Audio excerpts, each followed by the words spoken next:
This hearing will come to order. Without objection, all members' opening statements will be made a part of the record. The Chair notes that some members may have additional questions for this panel, which they may wish to submit in writing. Without objection, the hearing record will remain open for 30 days for members to submit written questions to these witnesses and to place their responses in the record. I will go and start with my opening statement and proceed to anybody else who's anxious to do the same. For far too long, the United States government has been less than transparent in releasing information relating to its gold holdings. Not surprisingly, this secrecy has given rise to a number of theories about the gold at Fort Knox and other depositories. Some people speculate that the gold has been involved in gold swaps with foreign governments or bullion banks. Others believe that the gold has secretly been shipped out of Fort Knox and sold. And still others believe that the bars at Fort Knox are actually gold-plated tungsten. Historically, the Treasury and the Mint have dismissed these theories rather than addressing these concerns with substantive rebuttals. No one from Congress has been allowed to view the gold at Fort Knox in nearly 40 years. Recent photographs of gold holdings seem to be hard to come by, and the Mint and the Inspector General's audit statements contain only the bare minimum of information.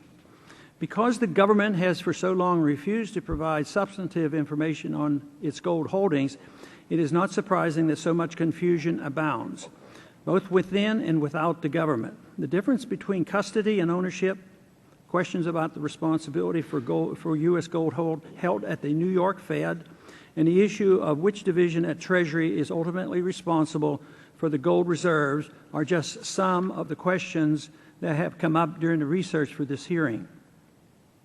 In a way, it seems as though someone decided to lock up the gold, put the key in a desk somewhere, and walk off without telling anyone anything. Only during the preparation for this hearing was my office informed that the Mint has in fact conducted assays of statistically representative samples of gold bars, and we were provided with a sample assay report. This type of information should be reported or at least tabulated and published so that the public knows exactly how many bars of gold exist, what their fineness is, and whether they are encumbered in any way through loans or swaps.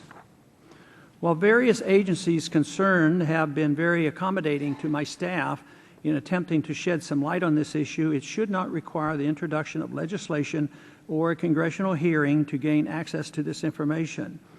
This information should be published and available to the American people. This gold belongs to the people, especially since much of it was forcibly taken from them in the 1930s, and the government owes it to the people to provide them with the details of these holdings. We would greatly benefit from a full, accurate inventory audit and assay with detailed explanations of who owns the gold and who is responsible for ownership, custody, and auditing. While the Mint and the Inspector General trust the accuracy of the audits performed between 1975 and 1986, this still means that at least two-thirds of the gold reserves were last audited over a quarter century ago. Surely a full audit every 25 years is not too much to ask. I look forward to the testimony of the witnesses regarding the conditions of the gold reserves, the accounting audits that are regularly performed, and the inventories and assays that have been conducted on some of this gold over the years. I'm also very interested to hear the comments on the Gold Reserve Transparency Act so that we may put forward a measure that provides the public with accurate and complete information on their gold. I yield back my remaining time of my 5 minutes and yield to Mr. Clay for his 5 minutes. Thank you, Mr. Chairman, and thank you for holding this hearing entitled Investigating the Gold, H.R. 1495, the Gold Reserve Transparency Act of 2011, and the oversight of the United States gold holdings. I, too, look forward to the witnesses' testimony, and I also noted that in the Treasury's Inspector General's written testimony that he wrote that the IG is required by law to perform an annual audit of the Mint public enterprise funds, financial statements, and those statements include the balances of custodial deep storage gold reserves held by the Mint.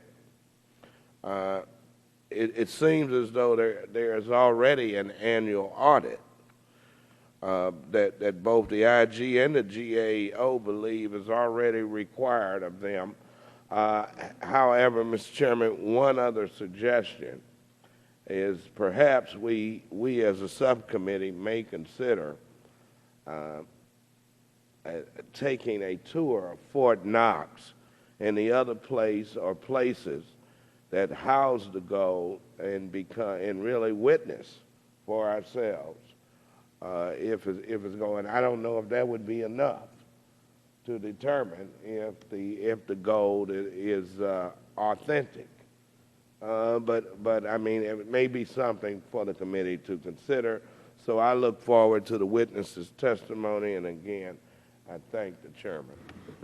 I thank the gentleman for his suggestion.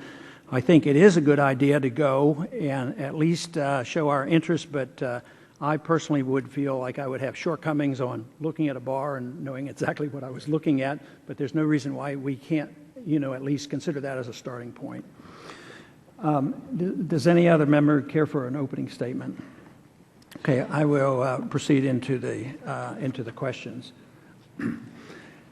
First, I'd like to introduce our two witnesses. Mr. Gary Engel is the Director of Financial Management and Assurance at the Government Accounting Office. He directs GAO's annual audit of U.S. government's consolidated financial statements, as well as audits of key financial statements at the Department of Treasury. And I want to welcome Mr. Engel, as well as the Honorable Eric M. Thorson, has been the Inspector General of the Department of the Treasury since 2008 as Treasury IG. He manages oversight of the Treasury through independent audits, investigations, and review. And we will go ahead and proceed with the testimony. Mr. Thorson.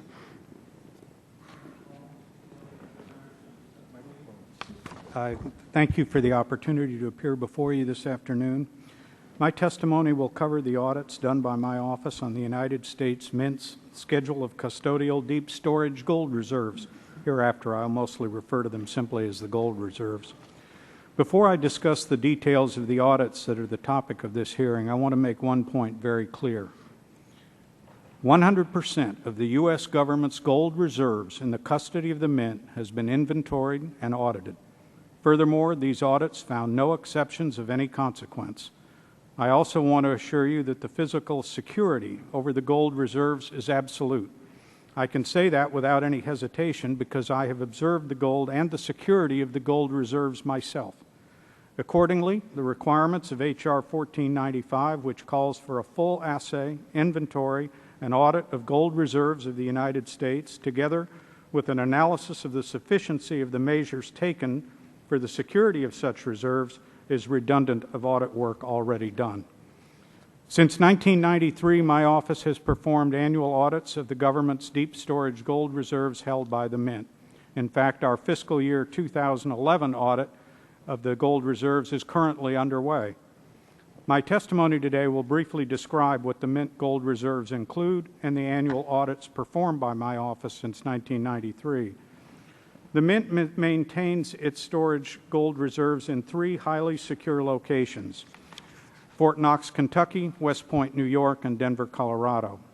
While it would be inappropriate for me to discuss the details of the security arrangements in place at these facilities, I can tell you that they are multi-layered and include substantial physical barriers, armed guards, cameras, and metal detectors. In all, 42 compartments at these three hardened facilities hold 699,515 gold bars with a fineness or purity ranging from 0.47 to 0.9999 with an average fineness of 0.9006. As of September 30, 2010, the audited quantity of the gold reserves held by the Mint was over 245 million fine troy ounces, weighing over 9,300 tons, with a market value of $320,600,000,000. I might add that each gold bar weighs about 27 pounds and has an average value of about $500,000. In June 1975, the Treasury Secretary authorized and directed a continuing audit of U.S. government-owned gold for which Treasury is accountable. Pursuant to that order, the Committee for Continuing Audit of the U.S. Government-Owned Gold performed annual audits of Treasury's gold reserves from 1975 to 1986, placing all inventoried gold that it observed and tested under an official joint seal.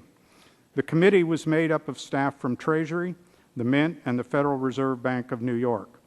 The annual audits by the committee ended in 1986 after 97% of the government-owned gold held by the Mint had been audited and placed under official joint seal. It should be noted that during the entire period of these audits and up to today, no discrepancies of any consequence have ever been found. This is an example of the seal, and I've put pictures of these in my testimony. This is an actual seal that came off one of the compartments. My office began conducting annual audits of the gold reserves in fiscal year 1993. Since 2005, these audits have supported the annual audits of the Treasury Department's consolidated financial statements, which incorporate the balances of the gold reserves held by the Mint. The financial statement audit is performed by KPMG under contract with my office. KPMG has relied on our audits of the gold reserves when rendering its opinions on the Mint's and Treasury's financial statements. They have assured themselves as to the independence, reputation, and qualifications of my audit staff. In addition, they have satisfied themselves with the adequacy of the audit procedures performed. The audit work performed by both my office and KPMG is done in accordance with government auditing standards established by the GAO.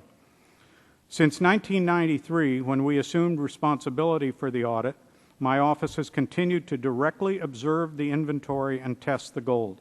In fact, my auditors signed the official joint seals, such as the one I showed you, placed on those compartments inventoried and tested in their presence. At the end of fiscal year 2008, all 42 compartments had been audited by either the GAO, the Committee for Continuing Audit of U.S. Government-Owned Gold, or my office, and placed under official joint seals. There has not been any movement of inventoried gold since that time. Furthermore, in addition to observing the inventory of the gold for all of the audit periods, we selected and tested a statistically valid random sample of gold bars using a 95% confidence level.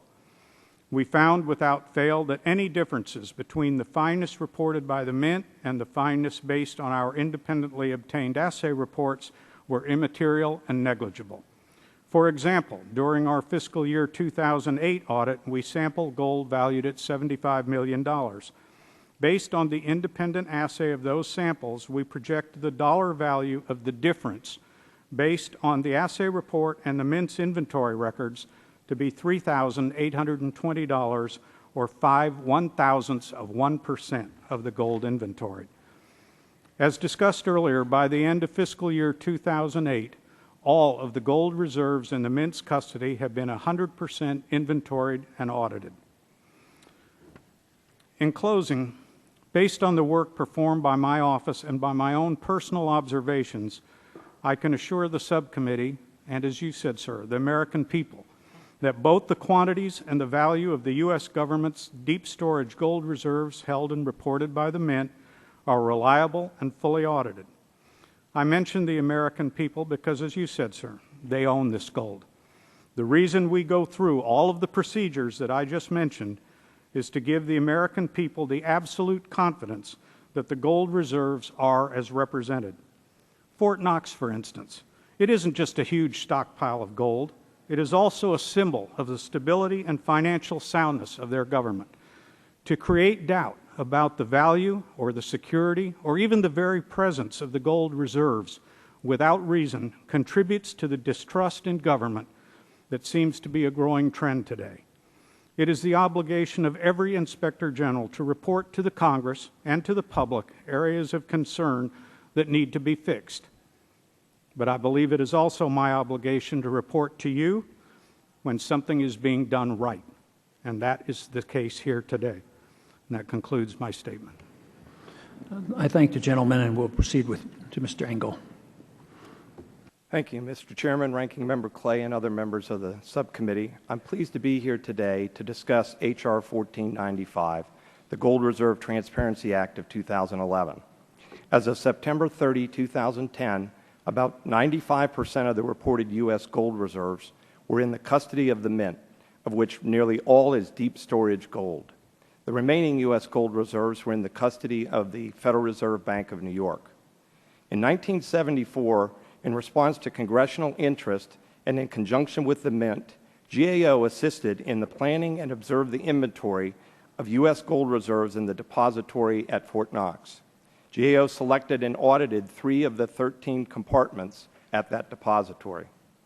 As part of this audit, GAO recommended that a cyclical inventory of the gold in Mint custody be performed annually to ensure that the gold in all compartments would be inventoried over a specified period of years.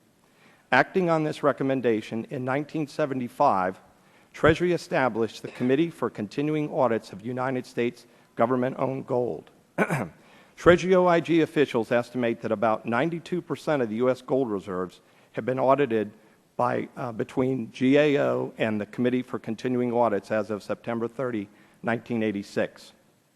Of this percent, GAO's audit in 1974 represented about 13%. More recently, the U.S. gold reserves have been presented in various financial reports and have therefore been subject to various audit efforts. For example, since issuing its audit report covering the Mint's custodial schedule for fiscal year 1993, the Treasury OIG has annually audited the deep storage gold reserves in the custody of the Mint. For each of the fiscal years under audit, the Treasury OIG has issued a clean opinion on the Mint's custodial schedules. Also, the Treasury OIG did not report any material weaknesses in internal controls over financial reporting relating to these schedules for those fiscal years. H.R. 1495 provides for the Secretary of the Treasury to conduct and complete a full assay, inventory, and audit of the U.S. gold reserves and an analysis of the sufficiency of the measures taken for the security of such reserves. In considering the provisions of H.R. 1495, it will be important to consider the cost, benefit, and timing of actions needed to implement the proposed requirements. H.R. 1495, if enacted, may result in duplication of certain past and current efforts. Nevertheless, GAO would be capable of reviewing the results of Treasury's actions as called for in the bill should it be enacted. GAO's review would include visits to the facilities where the gold reserves are held to selectively observe the inventorying and the auditing of the gold. We would also examine various documentation supporting the required assay, inventory, and audit. H.R. 1495 also provides for GAO to transmit to the Congress, not later than 9 months after enactment of the Act, a report of GAO's findings from such review and the results of Treasury's efforts. According to Treasury officials, because of the enormous quantity of gold that would need to be inventoried and assayed, it is unclear whether Treasury can complete such actions within the 6-month period provided for in H.R. 1495. If Treasury's efforts are not completed within this period, there would be limitations on the scope of GAO's work if GAO were still be required to report out within the 9-month period. GAO stands ready to work with the subcommittee on developing changes to the provisions of H.R. 1495 that would most efficiently utilize the results of past and current gold reserve assay, inventory, and audit efforts. Mr. Chairman and Ranking Member Clay, this concludes my prepared remarks. I would be pleased to answer any questions that you may have. I thank the gentleman. I'll start off with yielding 5 minutes to myself for questions. I want to ask both of you this question. It has to do with what's happening in New York, because that's been a little more difficult to understand. There's a lot of uncertainty surrounding who has responsibility of the gold reserves held at the New York Fed. You did mention it in your testimony, but conversations with the Mint and the Office of the Inspector General, the Maine Treasury, and New York Fed have all resulted in one or other of these entities saying to check with the other. So we never got a full answer. The OIG has stated that it does receive financial statements from the New York Fed attesting to the gold held in storage there for purposes of their financial statement audits. However, there seems to be no definite answer as to who has the responsibility for the New York Fed gold, and no one seems to know the last time it was assayed or inventoried. A common rejoinder has been it's just a small part of the gold reserves. It's only 5%. But, you know, when you look at the total amount of gold we have, 5% is pretty significant because it's more than 13 million ounces of gold, and at $1,500 an ounce, we're talking about $20 billion. It seems to be floating around out there, and we just really can't pin it down. And I know we are used to talking in trillions, but this just seems like poor governance. Could either of you comment on the New York Fed held gold, whether it has been assayed or inventoried, and whether it deserves to be thoroughly examined as the legislation calls for?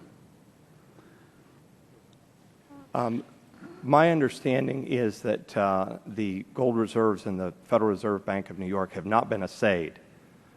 That's just based upon my reading of reports, not from work that GAO has done.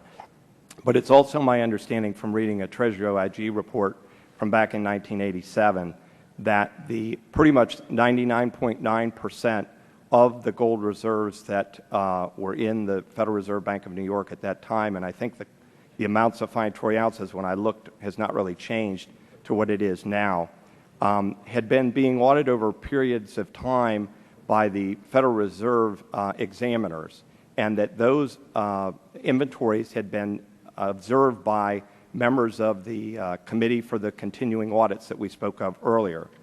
Now, because it had not been assayed and because it's not under the control of that committee, they have not considered that as audited. But there has apparently been inventories of it. There's been observations of that inventory. Now, the last report that I saw that said that again was from back in 1986, so I don't know what's been done since then. Thank you, Mr. Thorson. You're correct. We don't audit that. It is done by a third-party confirmation, which is an accepted practice under audit. But it is the Treasury's gold. It's 5% of it is there, and it's really at this point it's immaterial to the statement in the total numbers. It's immaterial, and as an auditing term, I mean, it is not included in what we listed in the statements. But it's a relevant amount of gold, yes. Obviously. Right. Since this is held at the New York Fed, and the New York Fed is obviously very much involved in international arrangements during the financial crisis, essentially every single transaction to the tune of trillions of dollars that they transacted involved foreign central banks. And over the last decade or two, central banks have been very much involved in gold swaps and loaning gold and selling gold. And to date, of course, we have no evidence that our government's ever been involved. But it seems to me like if there was ever one place where they might have gotten involved, since the New York Fed is involved in international transactions, you probably don't have the answer on whether or not they did or did not. But could it be conceivable that they could have done it without your knowledge? I don't believe so, no. And as far as any encumbrances other than the gold certificates that are held by the Fed, we did ask that question before coming here, and what I was told was as far as encumbrances, and this was a quote, not one troy ounce is encumbered. Okay.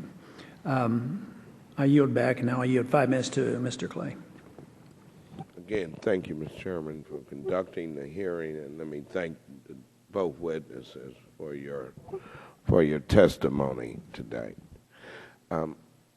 According to the U.S. Mint, which is the custodian of nearly 95% of America's gold reserves, the time required to move, weigh, assay, and restore the bars of gold averages 6 minutes per bar with a team of 19 people.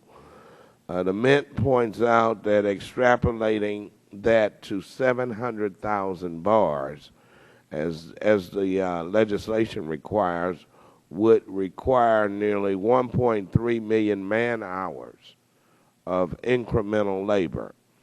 Therefore, to complete the inventory of just the gold bullion bars within 6 months, as this proposal specifies, would require approximately 1,280 individuals. And we know that since this is a domestic issue, that, Mr. Chairman, your leadership would require an offset, so we would have to find the money to do this, since this is a domestic issue, and we have to pay for all of those things. Would either of the witnesses view this bill as a prudent use of taxpayer funds? And start with you, Mr. Thorson. The numbers that you quote are probably, just on my unscientific judgment, having been there, are probably pretty accurate. It is a remarkably small area. It's really surprisingly so when you're actually standing there with the compartments. You're going to be able to use very few people in that area, which means I think you gave a figure about 1,200 people. That's almost laughable when you actually see the space. So that means it's going to take a great deal longer than what you would normally think. And if you could put 1,200 people together, have them move the bars, it's going to take a very long time. Obviously, as I said in my statement, I don't see the benefit at any cost, really. It's what we do. It's what we do every year. As I said, it almost loses its effect to stand there and actually see it all, because there is so much of it. It is there. Thank you for that response. Mr. Engel, is this a good use of taxpayers' money if this bill becomes law? Well, I think, as I said in our testimony, that we would be willing to work with the subcommittee on possibly building off of the assays, the inventories and audits that have already been done, to address if there are concerns that there may be things within these vaults that are no longer there. I agree that they've been through an audit process. Auditors have checked these seals. But if the subcommittee wanted to have something done there, I would think we'd be talking more on versus a full assay and things, that maybe some sort of sampling if you wanted to just get a feel that nothing has happened over the years since those vaults were sealed.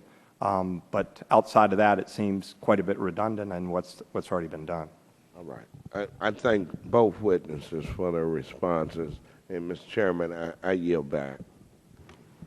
I thank the gentleman. Yield 5 minutes to Mr. Jones from North Carolina. Mr. Chairman, thank you very much. And Mr. Engel, it's nice to see you. I have had a very pleasant business relationship with Mr. Thorson on a number of issues, and I thank you for always being there to be helpful. And I think the reason that I wanted to be here to listen to the witnesses and certainly my colleagues and both sides is that as a member of Congress, one of my biggest concerns is not so much the goal, whether it's there or not there, but is the Americans' distrust of all of us in Congress, quite frankly.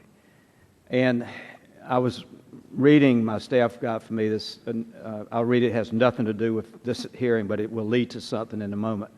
The Federal Reserve Bank of New York is refusing to tell U.S. government investigators how much money is sent to Iraq during the first years of the American invasion, as a top Iraqi official suggested the missing and possibly stolen funds from that era is more than $18 billion.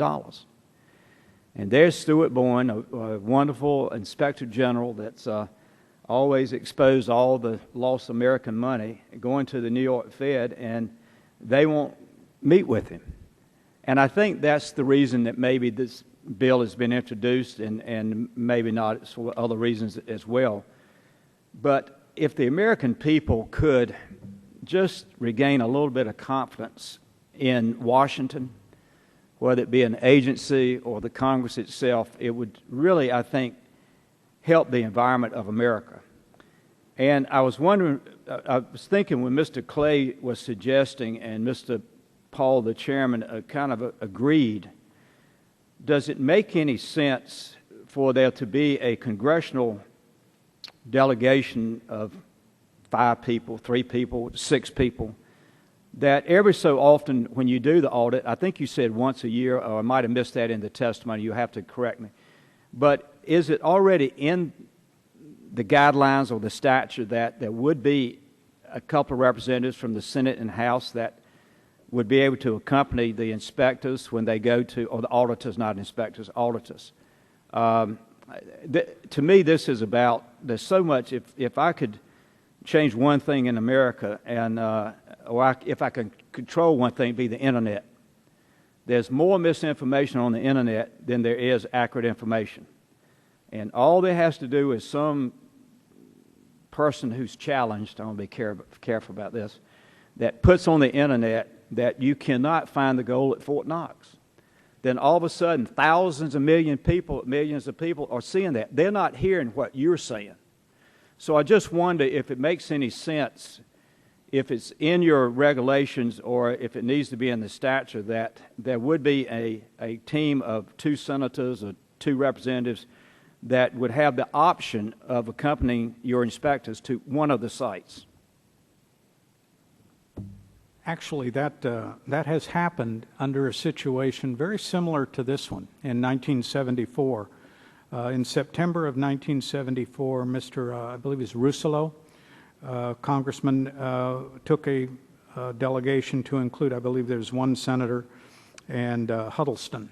And they went down, and with, I assume, permission probably would have come from either Secretary of the Treasury or the White House, and did tour the gold. And there were pictures taken, and there are video clips of that. And I think that's exactly what you're describing, and it was done in 1974. Obviously, I don't think either one of us have any authority to say anything about such a visit, but it's certainly something that the committee can make a request of, because there is a precedent for having done it. Well, I appreciate you sharing that, and I'll close in just 1 second. But I think in the world we live in today, that there's so distrust, that it would be, I think, for at least during this deep recession that we're in, that if that could be accomplished, that it would help, I think, with the public's trust.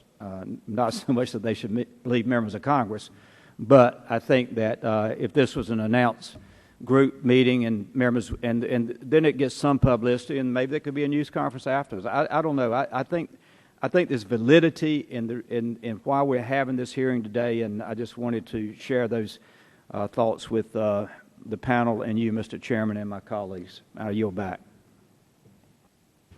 I thank the gentleman, and I now recognize Mr. Lukemeyer from Missouri. 5 minutes. Thank you, Mr. Chairman. In your testimony, I didn't hear any comments about the gold that we use to mint coins. Is that held separately, or is that not included in this report, or am I missing something? The working stock is part of it. Okay, is the Federal It is all permitted, but it is reported on the Treasury financial coin with the gold that we're talking about today. Have basically 2 types of gold. Stock gold, and yes, there is that. I think last year, if I want to say it was 9 ounces. 1 ounce of the total is working stock gold, and that's the kind that's used for minting coins, medallions, things like that. Okay, so is that audited as well, I assume? Yes, that's audited as part of the Mint's financial statements. It's not part of the custodial, but it's part of the Mint's financial statements. Right. Okay, so how do you replenish that stock then? Are you just using existing stock, or do you get new gold shipments in that you use up, or how do you continue to be able to mint new gold coins? I'm not involved with it, but my understanding is that they replenish that by purchasing stock, purchasing outside. Just on the open market somewhere? Yes. Okay. It was kind of interesting. I was listening to the discussion here of my colleagues with regards to the congressional review of the actual gold, and I think it might be a good idea to do that from the standpoint of also looking at the protection and procedures, all of the stuff that goes into it, from the standpoint of again some reassurance that there's adequate procedures in place for protection of it. So it's kind of interesting to listen to that debate. Along the same lines with regards to the amount of gold that we have, according to testimony and in the documents that I've been reading here, we're carrying it on our books at $42.22, I believe. Is that correct? That's the statutory value that it's Okay. used to value it And you valued it a while ago at about $320 billion, is that right? at market. At the current value today? That was September 30 of last year. And yesterday, we pulled it up, would be $1,552 an ounce, and 300 and roughly, let's see, we don't have the, roughly 340 billion. Okay, Mr. Chairman, a while ago asked the question with regards to using it, swapping it out with regards to other things. It is not used as collateral for anything either right now, is it, other than the gold certificates? There is no use of it? I'm not aware of anything. In any other way other Treasury than... financial statements, there's nothing, or in the department-wide, there's nothing disclosed about. So it's just sitting there right now, right? Yes. It's Okay. it's a reserve. It's Right. As a reserve, okay. Right, it is, I'd back up his statement as far as we're not aware of anything. Okay, what would happen, there's some discussion about going back to the gold standard. I don't know if we ever will, if it's a good idea, bad idea, but if we would, how would that change your operation?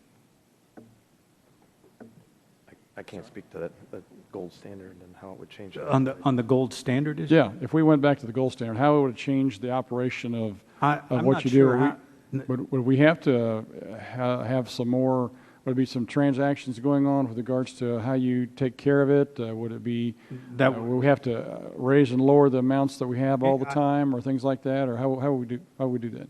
I'd have to tell you, as far as any discussion regarding returning to the gold standard, you're really getting into much more a policy issue. Both of us, we're auditors. We will, Okay. we will certainly be able to look at any process or procedure or plan if that ever happened. But as far as commenting on that as a policy as to whether it's a good idea or bad idea, that's really out of our realm. Very good. Okay. Thank you, Mr. Chairman. Appreciate the opportunity. I thank the gentleman, and we will go on and have a second round of questions if you care to. It seems that a portion of the Mint and the U.S. gold reserves were audited and assayed between 93 and 2008, as you acknowledge. The Mint estimated that as much as 1/3 of the gold reserves were examined during this period. The other 2/3, however, have not been inventoried, according to my understanding, or assayed since somewhere between 75 and 86. Do you think it would be worthwhile at least to inventory and assay this portion of the Mint held gold? By, I forget which date it was, I believe by 1986, we, hold on just one second here, I got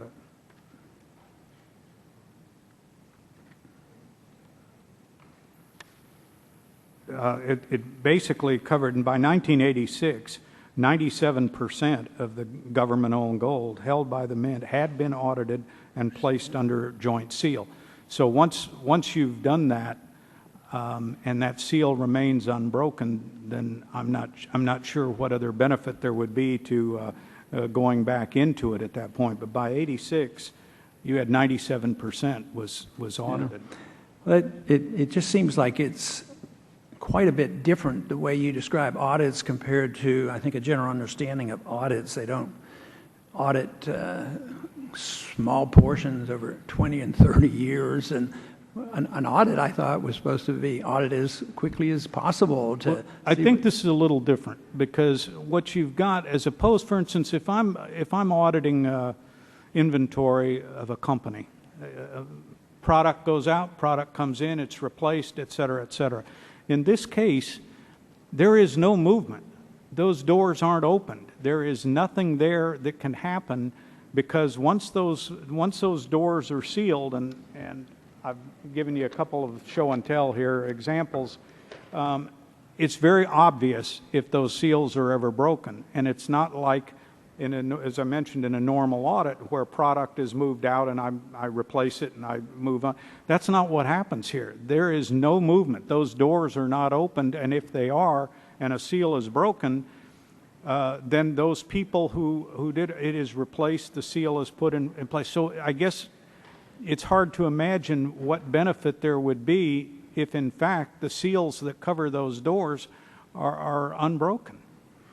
Well, it just seems like it doesn't conform to my idea of what an audit is all about. But let me go on to another question dealing with the audits.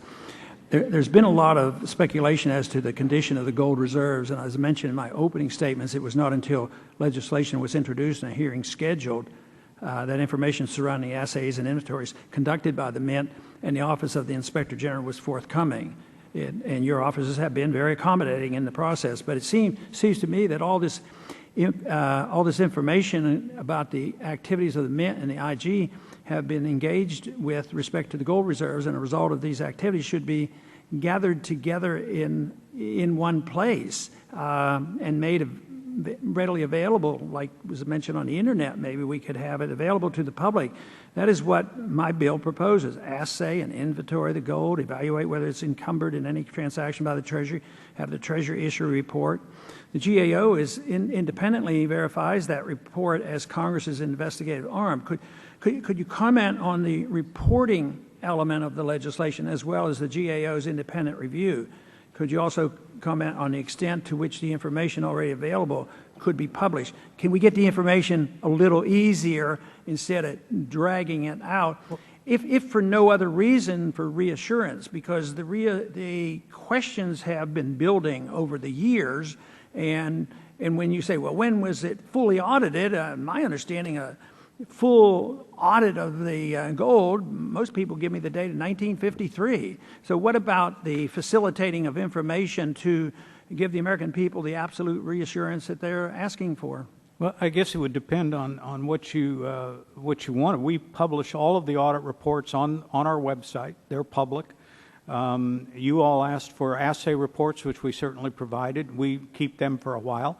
There's really no secret about it. There was one thing, I guess, on the press release for this hearing that kind of got my attention when you said we were less than forthcoming, I believe was the term. I don't understand that, sir, to be honest with you. We don't publish our work papers on the internet. I don't think any auditor does that. But for the period which we have them, we keep them in the normal course of events. But this is an example of a public audit report on the gold. It's out there. And the assay reports, I believe your staff asked for, we provided them. The work papers, like I said, we don't normally do that, but I don't think any auditor in America does that. So whatever it is that we can do reasonably and under the proper, rules of auditing, we're happy to do, because I agree. Transparency is our business. Right. I mean, that's why we do what we do. And if We there are were- suggestions, we're happy to listen to them. What we were looking for was we thought we'd see a list of the bars or the assay details. I mean, there were gross numbers, but not a list of the bars and the precise assay results. Clearly, the results of them are published. I mean, I think in my statement, which is there's nothing hidden at all in this statement, I mentioned the range of from the assay reports. I think it was 0.6 to 0.999, something like that. I mean, that's what the assay tells you. And then we gave you an average. So those numbers are out there. I'm not sure I understand why there's some confusion about that. Well, I think it was incomplete in that there weren't total numbers. I think we had a much smaller number and a single report. Anyway, we might be able to work that out or figure it out, but it's still, some confusion there. My 5 minutes is up, and I yield to Mr. Lukenmauer for his 5 minutes. Thank you, Mr. Chairman. Just have a couple follow-up questions. What is the annual cost to store and protect our U.S. holdings? Do you have an idea? The which, I'm sorry? The annual cost to protect and hold these holdings? What it would cost to follow through on this bill? No. Or right now we have the goal setting in Fort Knox and Denver and we don't really, I mean, because we do we're doing many audits at the same time and that sort of thing. I don't think we've really ever broken down what it costs to do this particular, at least what it costs my office to do this. Okay, I'm asking what it costs, what is the cost to, I guess, the government or the mint or whoever pays the bill to protect the gold? Oh, the Store security. gold and Oh, protect security. it. Yeah, This- I think that would probably be something that the Mint would be able to tell you what that costs. Neither of us, I think, would know that, but Okay. they would probably know what it costs for them to maintain the facilities and the depositories and things. That's not in your report? I mean, you don't go back and check the cost for the procedures and of maintaining the security? We're auditing the inventory of the gold, not the, I mean, that would be a separate job, and it's something if your committee or somebody asked us to do, we could certainly look at Okay. that. But All right. as you can see, that's really a different issue than how much gold is present at the locations. Well, I would think protecting the gold would be pretty important to be able to count the gold. I mean, if you don't have it protected, you can't count what's not there if somebody takes it from you. I will tell I'm you, missing having something gone here. there, I have never, and I'm former Air Force and been involved with everything from nuclear weapons. I've never seen security like I saw in that. Well, that's great. I'm wonderful in that. But my question is, what's it cost us? That's my question. Okay, move on. The IMF has the fourth largest gold reserves in the world, and my understanding is that the members who belong to the IMF have contributed gold to it. And I guess my question is, does the gold that we contribute, does IMF hold it, or do we maintain it here and just pledge it to the IMF? Or do you know?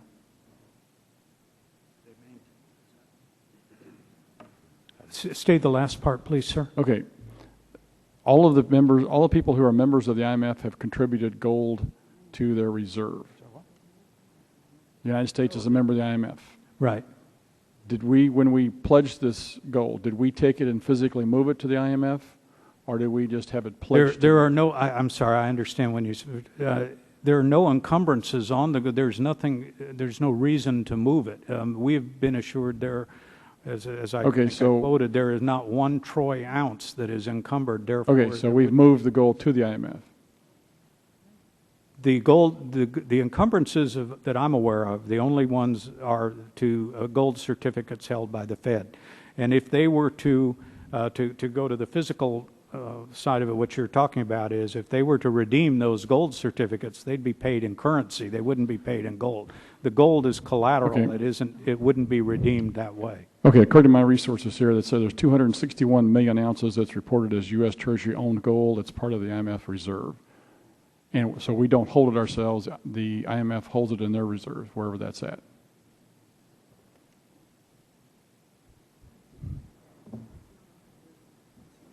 Do we count it as ours? Not Or that I know of. No. We don't count it as ours then. We count it as the IMF counts it as theirs, and we don't, it's just sort of an account. It's kind of like having a savings account with another bank. Do you? No. So it's not our goal then anymore? Is it IMF's? Or is it ours as well? There is, I think what you're talking about is the 3 purposes that gold can be used for, and the third one is what you're discussing, of which we're not aware of any use in that category at all. Which is, I believe it says the third one is consistent with obligations of the government and IMF on orderly exchange agreements and a stable system of exchange rates, et cetera. With the approval of the President, they may deal in gold. We're not aware of any case of where that is occurring. You're saying we've never done this? Is what? You're saying that we've never done this? We've never transferred?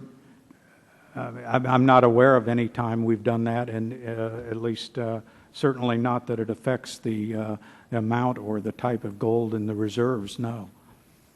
I think you were talking about physically moving them back and forth. That has not happened that in recent history. I mean, going back all the way to at least we cover the 70s and more. So no, I don't believe it has. Okay, well, perhaps after this, the hearing today, we can get together and find out the answer to the question, because I'm kind of concerned now that we don't know we've lost 261 million ounces. Either we gave it to and have now an account with the IMF, We know or we there's still no have it in our physical possession, movement. or we still have it in our possession and we don't know where it's at and it is encumbered. One or the other. I can say there has been no physical removal of any of the gold during that time. If there is, I think what you're asking is there any obligation or something that would cause that? In other words, who owns that gold is really what you're saying. And to our understanding, that has not occurred. And we can certainly get you a more definitive answer. Okay. And Well, my ask information the could right be people. correct, but it's information that's I would think would be correct. So it tells me that we would like to get a little more research to do here. Thank you very much. I guess my answer, to be real clear, was that we do not believe that has occurred. Okay. Thank you. Thank you, Mr. Chairman. Thank you. I want to follow up on that because you may have given the answer, but I still don't think it's very clear. Is it possible that the gold is counted twice, once in the IMF and also on our balance sheet of the 261? Is the gold at the IMF part of the 261 ounces that we claim that we own? I don't think it's possible that it could be counted. You said You don't? count it twice. That would affect the statement? Is that what you're asking? Well, we have pledged gold. We have pledged gold to the IMF. Every country has to put so much gold in the IMF. So is it sitting over here in the IMF and we no longer own it, right? I mean, we do not audit. Obviously, we do not audit the IMF, so I can't make Yeah, any but comment we're trying to on that. figure out the accounting procedures on whether when you go and audit the gold, maybe you don't know that you audit and check in gold and look at these bars, but they really have been pledged to the IMF. Is that a possibility? No. It's not. I don't believe, no. Well, I'm not going to comment on IMF or what they're doing because we don't audit the IMF. But the statements that I've made regarding the gold reserves of the mint, our Treasury Department mint, that's pretty absolute. And we know where it is, we know how much it is, and we know that it is there. And none of it has been removed and nor do we believe there are any encumbrances against it other than what I mentioned by gold certificates of the Fed. Now, we have the certificates. The Fed holds certificates. They're called gold certificates. The Treasury holds the material gold. Right. Does Treasury, what if a law was passed and we instructed Treasury to sell, $20 billion worth of gold? Right. Can we do that? Or is there, do we have to get permission from the IMF? Maybe the encumbrance is to the Federal Reserve. Maybe they're in charge and not Treasury. What can we do with that gold and who really owns it? I think you're trying to back into the same question there, which I think if you wanted to do that, that would be a question that would go to the Secretary of the Treasury with consultation, I'm sure, by the President who could do that. I don't think they're going to have to get permission from the IMF to do that because there is no encumbrance on that gold other than the gold certificates held by the Fed. Well, but that And is if they an redeem- encumbrance. but if they That would redeem change the those- balance sheet of the Fed because they count that. So I don't know whether that would, the Fed is pretty secret, and Congress doesn't have much to say about what's going on over there. And they do a lot of hiding, so I'm not so sure it would be, the answer could be that simple. And I understand you're asking the question. I've tried my best to reassure you that that isn't the case, but on the other hand, remember, if somebody did try and redeem those gold certificates, let's say they were pledged to somebody, and they brought them forward and they wanted to redeem them, they would be paid in currency at the statutory rate, they would not be paid in gold. The gold is collateral, it is not the method of payment. So they would receive whatever the value is of those certificates. The gold would remain in the custody of the United States and would no longer be collateral for those certificates that were redeemed. But I could maybe add something on that. As it relates to the gold certificates do not represent that the Federal Reserve has ownership on that gold. There's a liability that's actually recorded in the financial statements for about $11 billion that represents the gold, what we owe the Federal Reserve for those gold certificates.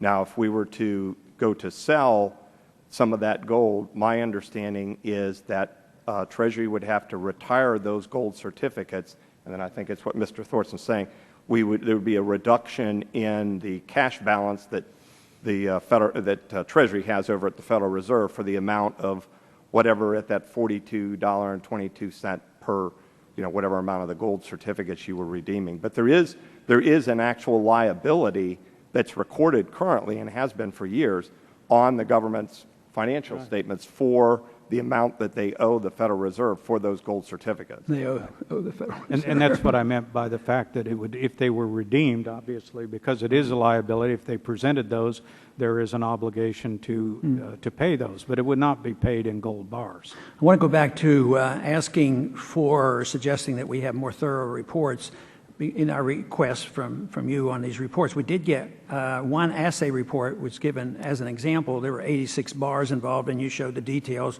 on what you found. But of course, there's a lot more. Why can't we get a list of each compartment, how many bars, what percentage, whether it's 0.999 or 0.90, and have the entire gold reserves that we have audited in that manner?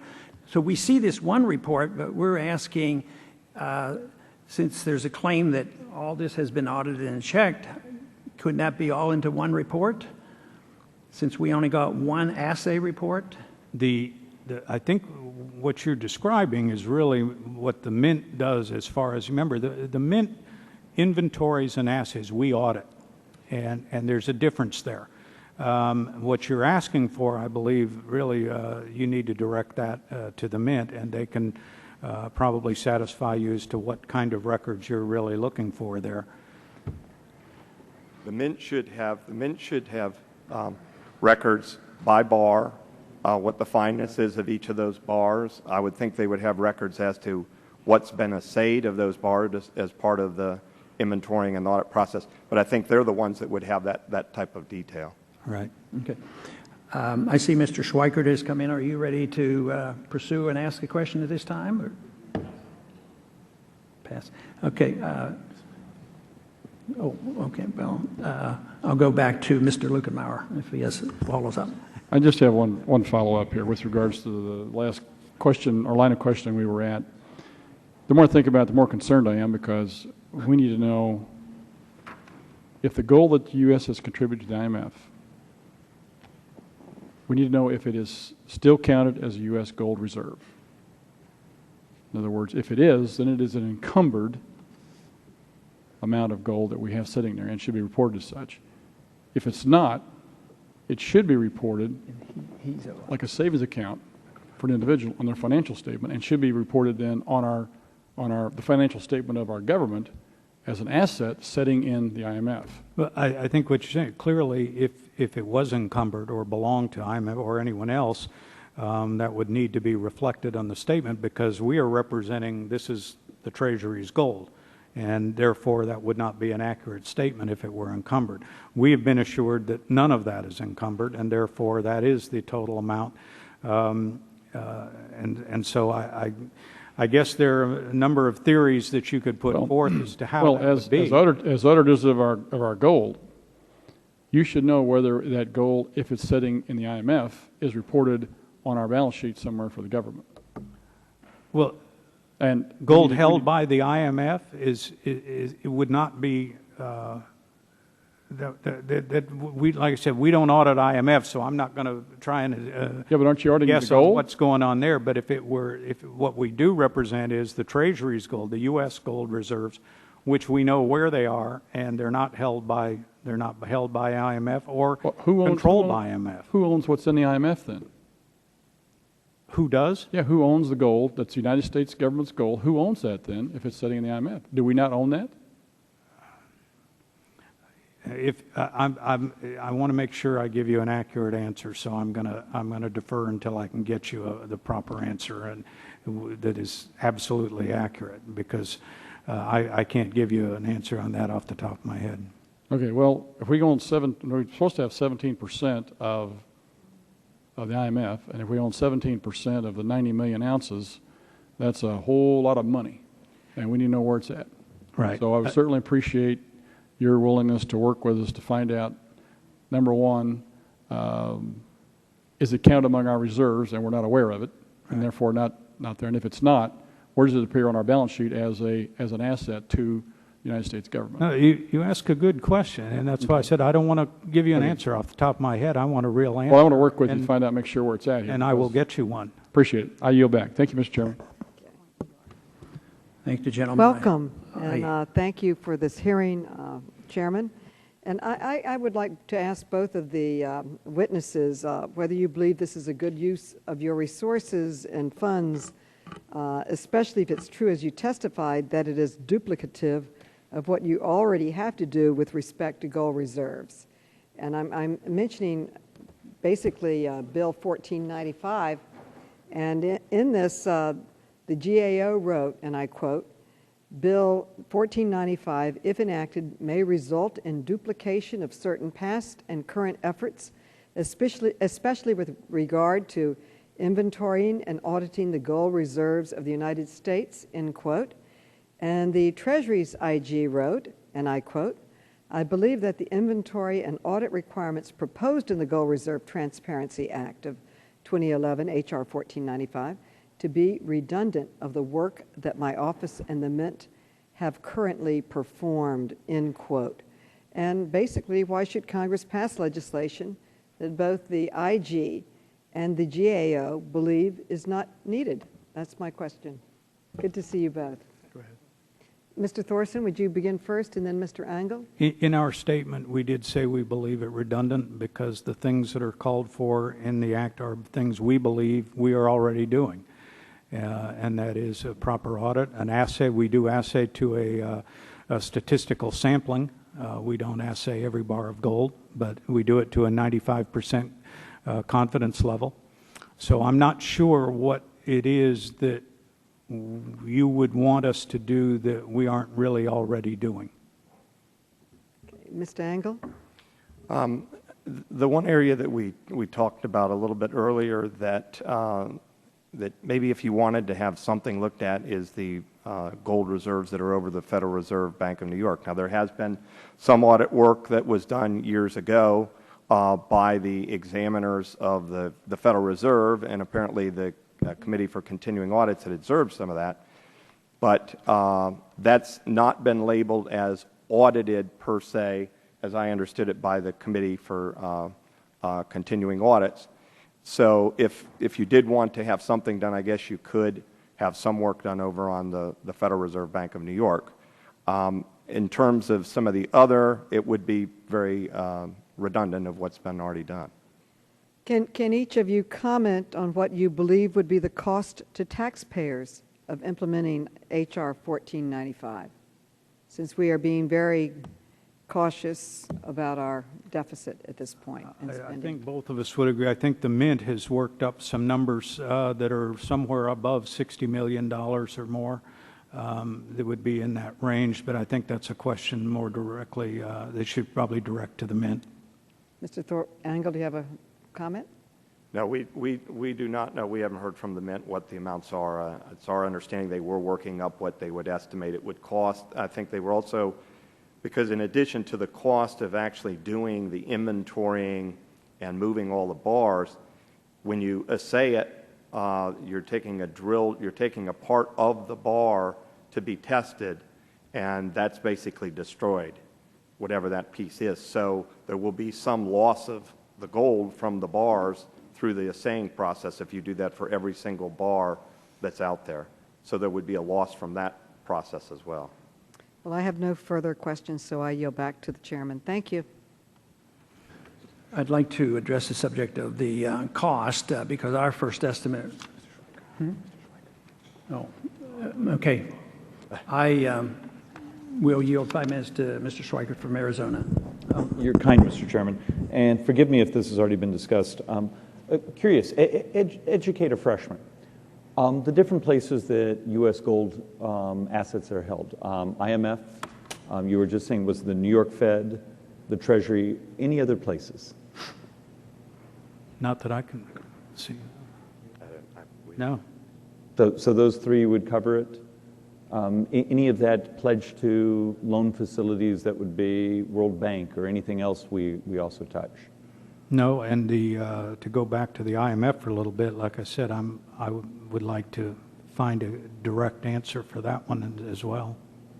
Okay, and my understanding from listening a moment ago, Mr. Chairman, was that it's been how long since was it the New York Fed, which actually would handle a lot of international transactions, so therefore they would not only hold some gold reserves for the U.S., but a number of other member nations? As I understand it, I believe they do hold gold for other nations in their vault. Just for the fun of it, any guess what's there? I don't know. Any guess on the number of participating countries? No. Okay. That would be something the Federal Reserve would obviously be able to answer, but I don't know that. Okay, so if we have functionally 3 places, 2 that you're telling me we already have some audit history, Treasury, we have audit history on gold supply. Yes, no? The gold reserves. Yeah. And we're still a little fuzzy, was it on IMF? I'm like I said, I'm still a little concerned about that particular question. Okay. So, but no, I mean, that's it. And but in a previous question just a moment ago, didn't we just tell the good lady from New York that, or gentlewoman from New York, I'm still working on these terms, it was how much to do the audit? To do the audit? The men's figure to do the one that this bill would call for, it was in the neighborhood of 60 million, but that was, you need to, that is a Mint number, and you need to ask them that. And just to be clear, the ratio of money held by Mint and held by Fed is 95 and 5%. 5% is at the Fed, so just for whatever. But as far as the cost of this bill to perform that, I think I believe your staff's already made an inquiry to the Mint of that, but that's really, we can certainly, audit that as it plays out and that kind of thing, but it's their number. Okay, it seems stunningly high, and it's always fun when you're having to audit the audits. We feel like we're in some of this very unusual circle. It'd be fun to find out how much of that is just counting and how much of it is doing assay work. So. And Mr. Chairman, I know you wanted to inquire more on that point, so I yield back my time. I thank the gentleman. I do have a few more short questions for you. Do you have any idea what the current audits cost? You do partial audits each year. What kind of expenses does that involve? No, as I mentioned, we use people on different audits at the same time and that kind of thing, so we've not really broken down per audit what this costs. Okay. Where do you get the $60 million? We asked the same questions that you did as far as what would it be from the Mint when we were wondering what their statement might be, and that was a rough number that we were told that off the top of their head it would be in somewhere in that vicinity. Of course, we had one Treasury statement that claimed that it would be $15 million. So we'd like to, if you can enlighten us more, maybe in writing about really whether it's 60 million or 15, that's a big difference. And to suggest that I might be participating in not being careful with the taxpayers' money, I happen to be the most conservative member of Congress when it comes to spending. But we don't even need to appropriate money for this. The Mint could easily take care of this. They made 400. When you have a monopoly, you tend to be able to make some money. And last year they made $400 million. So even if the high number were correct, we don't have a problem there. And this is one of the few legitimate functions of government, is to check our ownership and be fiscally responsible to find out, just what we own and whether it's really there. So I think the total amount is not, in comparison to other things, is not very much. Also, back to this request that we get more details on the thing, and you said defer to maybe I should ask the Mint that. And of course, The Mint is in transition now, and we couldn't get anybody over here from the Mint. But I believe it was your staff that told my staff that you got the reports and not the Mint, that you get the detailed reports on all these audits. The assay reports, we do get the assay reports, sure. And I think we provided you some of those. The inventory of the bars, like you described, as each one, that's definitely up to the Mint to, as they said, we audit the work that they do and the records that they keep. So that would fall under them. If you have an assay but you don't know how many bars there are, you don't know whether it applies which applies to which. It seems like you have to have both, together and matched up. But anyway, I believe we'll follow up on that and ask for some more details. But if the gentleman from Arizona has no more question, I will go ahead and adjourn the committee.